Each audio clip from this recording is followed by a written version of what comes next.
Here we go. Money talk. Here comes the money. Money, money, money. Dollar, dollar. Dollar, dollar. Welcome back to another episode of Easy Dubs, Stanley Cup Playoffs edition. Today we have on two guys from Hammer It Bets. You can find them on Twitter at Hammer It Bets. We've got Cam and Charlie on today. We're going to talk a little bit of playoffs, talk a little bit about the first round, kind of going forward, see if we got some good, maybe some future hits and some props that we like for the next couple of rounds. But go ahead and introduce yourselves, guys. Go ahead. Just tell us a little bit about your background and what got you into hockey betting. Yeah, so hey, I'm Charlie. Cam and I have been friends for about 9-10 years now. Both of us been hockey fans longer than that. I know we've talked about it on previous episodes before and in our Q&A that you can find on the website, but we got into the models during the pandemic. We were a little bored, had some time to kill, and we figured models were something that we could figure out. We've had some good success, especially with hockey this year. We've done pretty well, bringing in over 20 units the regular season and then quite a bit so far in the playoffs too. Cam, I'm not sure if there's anything you wanted to add on to that.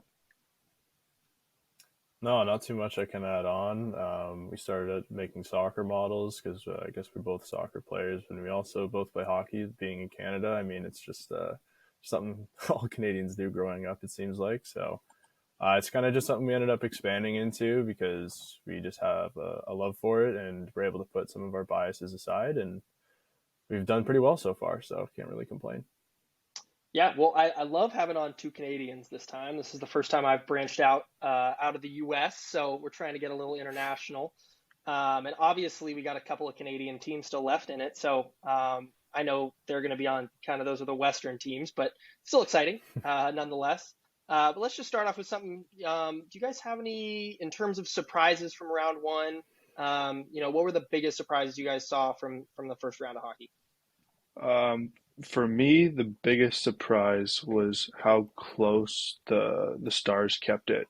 I didn't think they were necessarily a good team. I also don't necessarily think they played fantastic, but their goalie just stood on his head. Depending on which model you look at or which database you look for, he had over 12 goals saved above expected, which is one of the top full playoffs in the cap era, and he only played 7 games. So you're looking at guys that would have played 20 plus games, and he's matching their goals saved above expected in just 7, which was the main reason they got so far. But other than that, everything kind of went a little bit as expected. Maybe some series that were a little bit closer, a little bit further apart than we thought, but for the most part, that's the only thing that caught me off guard there. I guess I could say from my perspective, was surprised was how many game sevens we had. Yeah. It was a nice breath of fresh air for like new hockey fans. I mean, five game sevens is pretty unprecedented, and then 2 game sixes, and only one series going 5 and under. So, and from an actual series perspective, I would also have said the Stars, but I'm kind of surprised at how close the Hurricanes series was with the Bruins. Yeah. I probably would have expected that to end in like 5 or 6, to be honest, based on the way the regular season went. Carolina seemed to be cruising for a bit. Mind you, they stumbled a little bit towards the end, but I guess losing a goalie and doesn't really help. And I mean, they had a 2-0 series lead. You would have thought they would be closing it out a little bit quicker, but they ended up getting the win in 7, and I guess that's all you can ask for is just winning the series. No, for sure. I think one of the things you guys mentioned, to go off kind of the Stars topic, the goalie, right? I mean, Oettinger was the guy was incredible. I mean, last night watching that game 7, it was like the only way they were going to win that game is if he just continued to make. I mean, what did he have, 60 something saves? I mean, it was incredible. And talking about the Canes, again, they lost their goalie, and then what was it, the Penguins that were rocking their third stringer, and yet they still made it to game 7. They made it to game 7. So just kind of crazy how that all goes down. I know you guys are, again, we'll talk about the model in a little bit, but I feel like in the Stanley Cup playoffs, it always comes down to like who's got the best goalie and who's got the hottest goalie, right? I mean, we saw the Canadians last year with Carey Price make it all the way to the final, and it seemed like it was just basically on his back. So when you guys are thinking about, obviously kind of separate from the model, but how do you guys kind of look at goalies and do you guys weigh kind of how hot a goalie is during the playoffs when you're kind of predicting some of these outcomes? So we definitely account for which goalie is playing. In terms of how hot they are, how cold they are, it's a little tough to adjust in the playoffs, just given that you're playing against one team for a period of time and then you're switching over. So we'll use Vasilevsky as an example against the Leafs. The Leafs have a bunch of great shooters, so it kind of makes sense that his stats are going to be a little bit lower in the round against the Leafs than they would be against maybe a team that doesn't have as many skilled players. It's definitely something you have to look at because obviously the goalie matters a ton. Like the Penguins, for an example, you have your starting goalie, you go down to your third string, it's going to make a difference in how you perform. The Rangers are the big example, just the gap between Shesterkin and the rest of the league, but also his teammates. It is what has made him a favorite, or it's what has made the Rangers favorited in our models in the first round and moving into the second too. Um, but you kind of just adjust how they're playing. What are their goals above expected? What is their save percentage looking like? To kind of see where they're at. I think it's funny because I think a lot of models really are driven on 5-on-5 expected goals success. Whereas if you look at a series like the Rangers and the Penguins, the Rangers, they obviously had the goaltending advantage, and even though Pittsburgh drove play every single game, they were probably one of the most dominant teams in the first round. Yet you have a goalie that played particularly well. I mean, he didn't play up to his standard for the regular season, but he didn't need to, clearly, because they won the series. But you can't just base it on, is a team driving play, because it could run into a situation like the Flames did, where they almost got basically goalied out of the first round. So Yeah, I mean it was pretty crazy just to see how how one guy standing in net can really carry a team all the way that far. It seemed like the Stars shouldn't have made it through 5 games, and yet they made it all the way to 7 on his shoulders alone. All right, let's go a little bit more towards kind of again talking about that model. I'd love to hear a little bit more about your series probability projection sheets and some of the exact outcome bets that you guys have been you've been releasing on your Twitter page.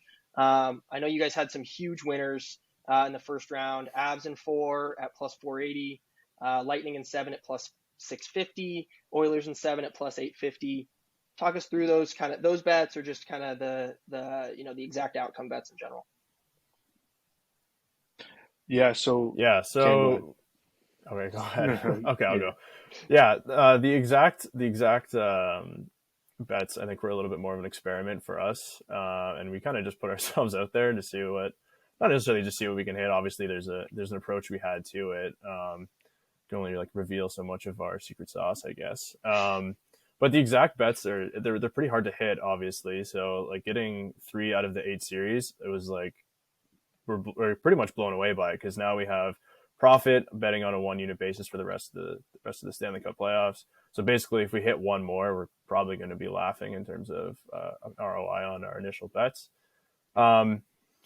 A lot of the time, the favorites tend to get a lot of money on futures, and that ends up playing into the exact series basis. So, for example, we had Calgary in 5 as the most expected result, but we had Dallas in 5 for our most value bet, mainly because of the amount of money that was coming in on Calgary, and then that just ends up trickling down to the exact bet, because people will take the long shot on Calgary in 4 or Calgary in 7, and then it just the balancing on the odds has to go somewhere, so it often goes to the underdog in a short series. So yeah, and just to add on to that, what we're looking at with these is we take our win percentages of each individual game, we run it through a probability of all the possible outcomes for a series, whether it's teams wins 4 in a row, team loses 1, wins the next 4, loses 2, wins the next 4, any possible outcome, and then we get our implied percentages for how likely these exact outcomes are going to happen. And then we just compare them with the bookie odds, like we do with our normal plays. And whatever one we feel gives us the biggest edge, that's for the ones we take in. So we did quite well in the first round, getting 3 of them. We were pretty close on a couple others too. But Very easily could have been 5. yeah, absolutely not going to complain with 3 of 8. But this is something I tried doing last year. I just didn't have the time to get the whole thing together, just because it takes quite a bit to get all the possible outcomes into an Excel file. But we got it now, and it's pretty easy to manage and update. So we're looking forward to keeping up with it and using it throughout the rest of the playoffs. Yeah, I was going to say, just the fact that you guys hit 3 of 8 it's honestly pretty incredible, especially at some of those odds. Without giving away too many free bets, I'd love to hear if you guys found similar value in kind of the second round matchups, or if it's a little bit harder to predict now that we're kind of narrowing down, what teams are still left. So we did run it for the second round, and I don't mind giving away some free bets. We're gonna keep up to date with this on our Twitter at least. We pretty much, in terms of the highest value exact outcomes, are all bookie underdogs. We have Blues in 6, Lightning in 5, Rangers in 5, and Oilers in 5. But when you look at the odds and all of those, we're looking at the lowest one is Lightning in 5 at plus 800. Everything else is above plus 1,000. So you're looking at some pretty long odds on these, but it's really just like Cam mentioned with the last portion. A lot of the money's being drawn onto the favorites, so you're going to get some better odds, some more value on maybe some longer shots, and you really only need to hit one. We don't really need to even hit any. We've already profited for the whole playoffs just off the first round. We're playing with house money here, but we're looking, even all of our highest value bets, we're looking roughly 10% chance of them happening just running through this. So we have a shot. The big one is Rangers in 5. We actually like them. The bookies don't. We favor them quite heavily in this series, and Rangers in 5 is an 18% chance, but you're looking at 13.04 multiplier odds plus 1,200. So it's interesting to see what will happen. We got some longer odds for sure, but definitely some high upside here. Yeah, I don't really have much to add there. Charlie basically covered what we got here. Just like we said, like last round we had the Blues. A lot of models and the bookie even had the Wild, and like the Blues cleaned up pretty quickly. So, I mean, you got to trust your own numbers and your own analysis going into something like this. And even if it's like we said, like it's not always like looking at favorites to get value. Like you can get value when it's a 10% chance of happening. Oh, I think that's a great perspective, because it's just, I think a lot of us, especially in the casual bettors, it's like sometimes you see the favorites and you're just like, oh well, that team again, they're the best team for a reason, right? But again, hockey it's a little bit, there's a lot more nuance to it. I mean, watching the NBA playoffs and seeing some of the the cream rise to the crop, rise to the top, it's like we're seeing a little bit kind of a different dispersion. But I feel like again, with going off like Canadians last year, we saw a team just come out of nowhere and sneak all the way to the finals just off of a couple of good rounds. So I want to go into a couple, maybe some of these series specifically. I think my favorite series personally is going to be the All Canada, the All Alberta series. Flames, Oilers. I'm kind of riding the Flames this year just because I don't know, I love their jerseys. I love Johnny Hockey. I think they got some fun guys on their team. So I don't know, talk us through that series and maybe what you guys are looking at in terms of game by game, or even just kind of in general, what you think is interesting in that All Alberta, All Canada series. Sure. So our model has the most likely outcome is Calgary in 6. And then the most value bet would be Edmonton in 5 at plus 1,100. In terms of my own analysis, I think Calgary is a much deeper team. And I actually think they have a goaltending advantage, I would say slightly, because Smith has been very good in this playoffs from like an advanced analytics perspective. That being said, Edmonton has the best player in the world. So, I mean, that's nothing to laugh at there. So I think in the end, it will come down to a pretty competitive series. I think you're going to see Calgary drive play a little bit more, but like you said, the skill of Connor McDavid is tough to ignore, and they have a few pieces around him to help support him a little bit, and just have to see if McDavid can basically will this team into the conference finals. Yeah, he's a great player. You'll see times where he'll just take a game over and put the team on his back, but you don't know if he can do that 4 times. Like, just looking into the model, we have Calgary favored in every game, whether it's home or away. It's not heavily favored. I think we have them 50%, 57% when they're home, 53% when they're on the road. So you're looking at close games, but I think, like Cam said, Calgary's much deeper in every role. The thing the Oilers have to grab onto is they have the best player in the world, and they need him to be that.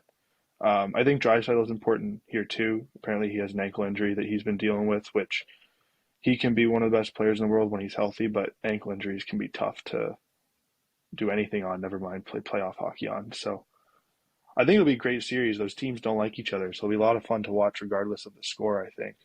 Um, but I think it's Calgary might take this one quite easily, quite comfortably, unless something I'm really unforeseen. curious to see. Hmm.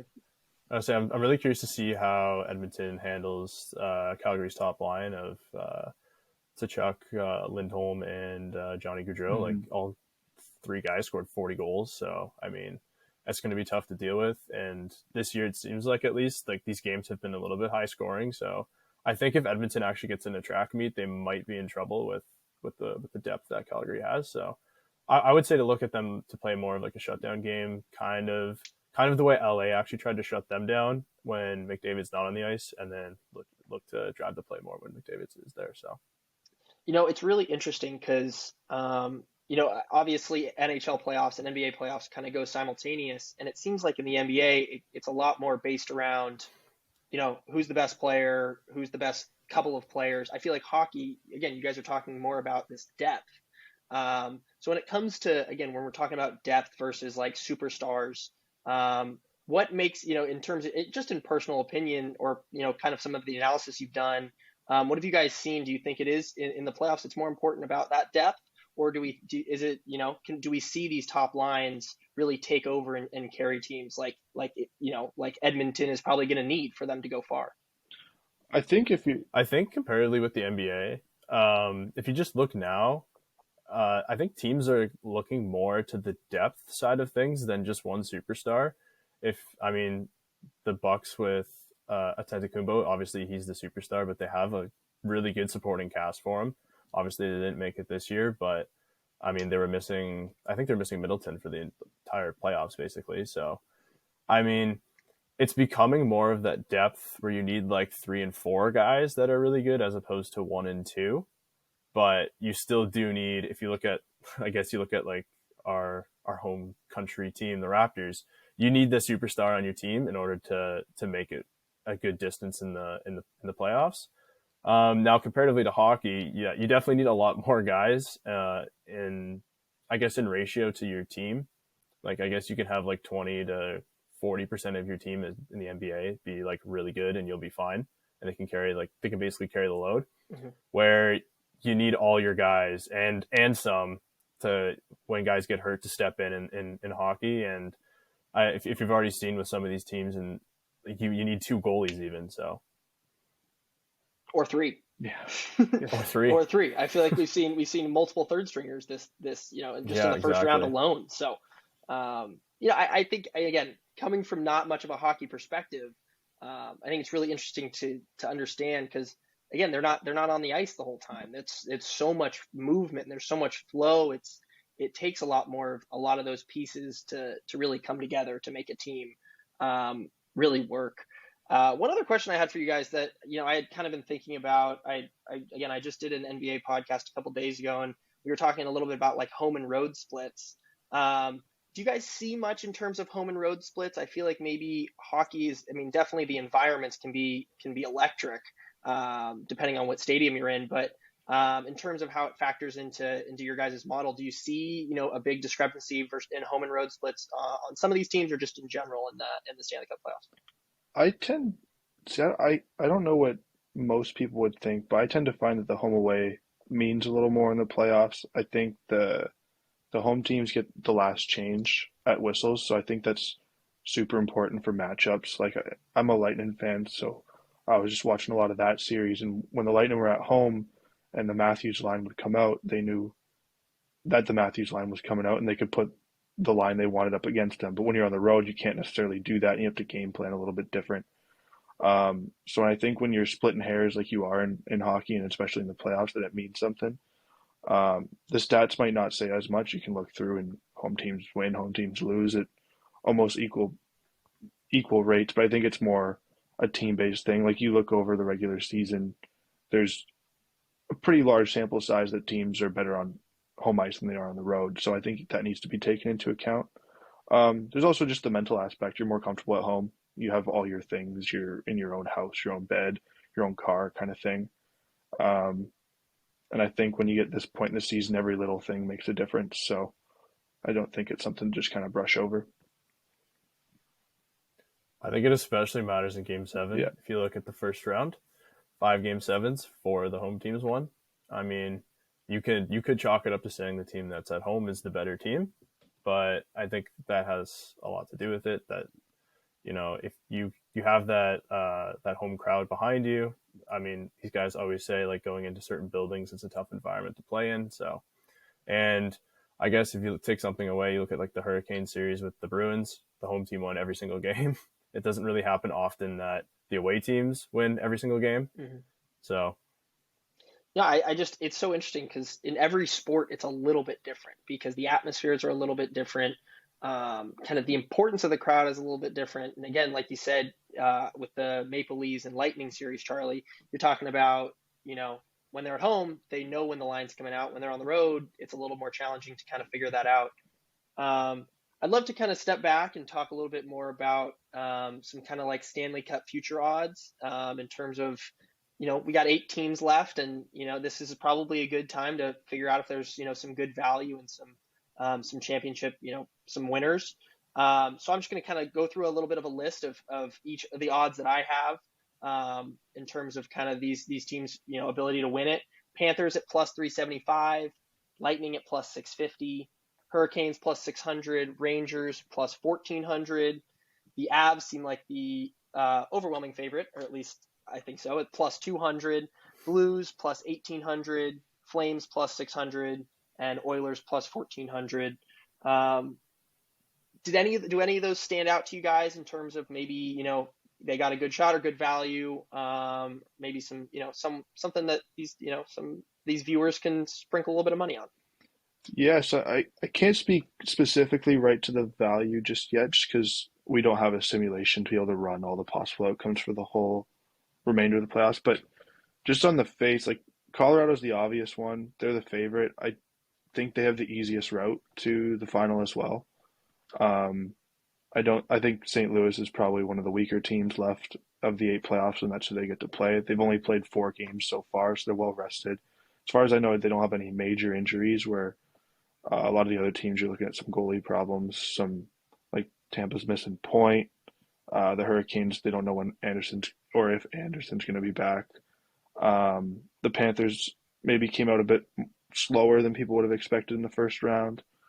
And the Flames and Oilers, I think they're going to kind of beat the shit out of each other in round 2 here. So, like, it's a boring pick to say the Avalanche, but I also think it's kind of the safe pick. I think if you're looking maybe for something further, whoever you think is going to win Panthers and Lightning, I think is a good shot to go to the final. The Hurricanes and Rangers don't scare me all that much aside from Shesterkin and net.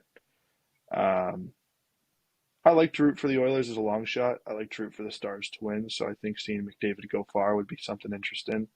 And plus 1,400 is definitely a nice chunk of change that doesn't seems a little too high, like a little too long for me. That might be something that has value in my mind. it's funny because I think I'm on the other side of the Battle of Alberta here. I think the Flames have pretty good value at plus 600. Again, this is just from the eye test. I just don't think Edmonton has the depth to win the entire thing. Whereas I think the Flames, if they do get hit with a couple injuries, and maybe I think they match up probably the best against Colorado of any of the teams left. I think Markstrom could outplay Kemper if it came down to it. And in the event that Colorado gets upset by the Blues, I think Calgary should obviously be the favorite in that series with home ice. And in terms of the East, it's tough to not take plus 650 with the Lightning, who've just won 2 straight Stanley Cups and probably have the best goalie in terms of clutch moments. The guy's allowed 1 goal in the last 5 game 7s or something. So they're whoever they play, they're gonna be a tough out regardless. So yeah, those would be my 2 things that I'm looking at. just because the Panthers and the Avalanche, I think, are just too short odds to play at this point in the year. Yeah, that's fair. Yeah, no, I think what you just said, Cam, is an interesting point. I think, taking the Avs at plus 200 with 8 teams left is probably a little bit challenging in terms of, really finding any value in that. But I loved what both of you guys had to say, even though you were a little differing on the Canadian issue. I think it'd be really cool to see a Canadian team win. What was the last time, like 94? I mean, it just feels like been a while. it's a Canadian sport. I think the Flames look good this year. We got the best player in the world in Edmonton. It just feels like, other than the Leafs being, the Leafs, it feels like the stars are trying to align at least at some point in the near future. So personally, I'd love to see the Flames win. I think that'd be really fun. I think they've got a great jersey combo, so Yeah. that's how I decide my betting in terms of hockey. But no, I love the kind of the Canadian route, and I think it'd be cool to see kind of, it'd be historic. It's been, over 25 years. It feels like it's a long time coming. I want to kind of open the floor a little bit just to you guys. If you had any last thoughts, this has been an absolute blast. I feel like I've learned a ton, and this will make the next couple of weeks really interesting to see how, the playoffs go. I was coming off, not much experience with not much knowledge, and basically just looking at these numbers and thinking, okay, it's almost like picking March Madness and just whatever mascot is the most fun to bet on. But if you guys have any last thoughts, just that you'd love to share with the audience, I'd love to hear it. I think if anybody's listening that doesn't really have a knowledge about a particular sport, I think whether it's like taking a trial in our VIP, we provide a lot of information about each matchup in terms of like win percentages, and this is across baseball, hockey, basketball. We try to sprinkle some soccer in there, but with some of the seasons ending, we've been just like staying away from that, just with motivation being in question. So yeah, and like listening to podcasts like this, like you're going to become more informed with like the sports and how we dig into the numbers and what we're looking at. So if you're signing up to our VIP, there's a ton of content there for you to see. So Yeah, and just to build on that, make sure you toss us a follow on Twitter. We'll be keeping up with these projection sheets every day. For the first round, I updated the model every afternoon around 5 Eastern time. Just give you, based on last night's results, here's the expected outcome moving forward. I think it's, even if you're not betting on it, it's something kind of cool to keep up with, just to see how the series are trending. We're looking at kind of, we've started writing some articles about betting and about our models. So make sure you subscribe to, I can't talk. Make sure you subscribe to our DubClub as well, because you'll get the email blast with our articles coming out. We've got a round 2 preview coming out soon. And if you have any questions, just send us a DM. There's 2 of us. We answer our DMs pretty frequently, so always happy to answer questions there too. Yeah, Cam, Charlie, thank you guys so much. This has been awesome. You can find these guys on Twitter at HammerItBets. Subscribe to them on DubClub. Follow them on Twitter. Watch this podcast and learn from these guys. These guys are awesome. They've got a lot of knowledge. Their model is killer. I mean, again, we're talking about 3 of 8 in the first round with high odds. So you don't get much better than that. I can't imagine they're not going to hit at least 1, 2, 3, 4 more going through the rest of the playoffs. So thank you guys, and I hope to have you guys on again soon. Really appreciate it. Thanks for hosting. Thanks for having us.